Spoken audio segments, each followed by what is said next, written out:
ایران کے وزیر خارجہ عباس اراغچی نے ایک تازہ انٹرویو میں ایران اور امریکہ کے درمیان حالیہ کشیدگی یعنی تناؤ، مذاکرات اور جنگی حکمت عملی پر بہت بڑا انکشاف کیا ہے، بہت بڑی بات کی ہے اور بہت بڑا دعویٰ کیا ہے۔ ایران کے فارن منسٹر یعنی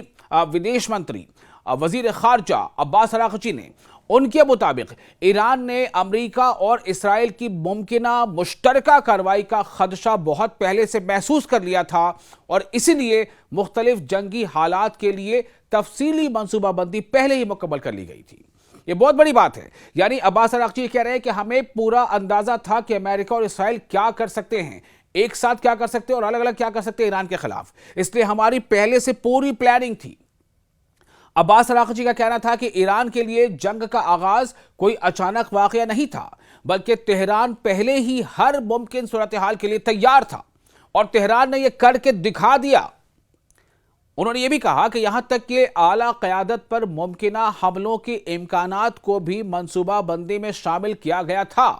یعنی جو ٹاپ لیڈرشپ ہے اس پر بھی حملہ ہو سکتا ہے۔ اس بات کو بھی ایران نے اپنے پلاننگ میں خدشے کے طور پر کہ کیا کیا ہو سکتا ہے اور ہمیں کتنے تیار رہنا چاہیے، یہ محسوس کیا تھا۔ ان کے مطابق ایرانی افواج کو مکمل الرٹ رکھا گیا، مکمل، اور دفاعی تیاریوں میں ڈیفنس کی تیاریوں میں کسی قسم کی کمی نہیں آنے دی گئی۔ عباس اراغچی جو ایران کے فارن منسٹر ہیں،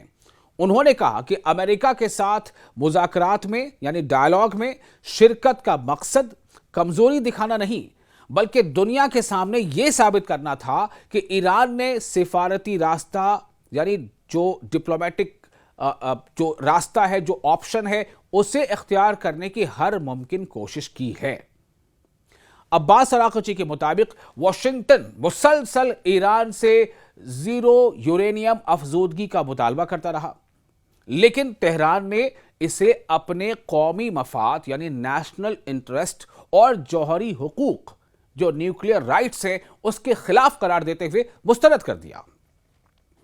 ایرانی وزیر خارجہ نے اس تاثر کو بھی رد کر دیا کہ سفارتکاری یعنی ڈپلومیسی جنگ کا سبب بنی۔ بالکل نہیں، ان کا کہنا ہے کہ ڈپلومیسی جنگ کا سبب بنی، ایسا نہیں ہے کیونکہ ہماری تیاری پہلے سے تھی، لیکن ہاں ہم جنگ کے لیے آمادہ نہیں تھے، لیکن ہم تیار تھے کہ اگر جنگ ہوئی تو ہمیں کرنا کیا ہے۔ اراغچی کے مطابق اصل وجہ یہ تھی کہ امریکہ اور اسرائیل نے یہ اندازہ لگا لیا تھا کہ ایران کمزور ہو چکا ہے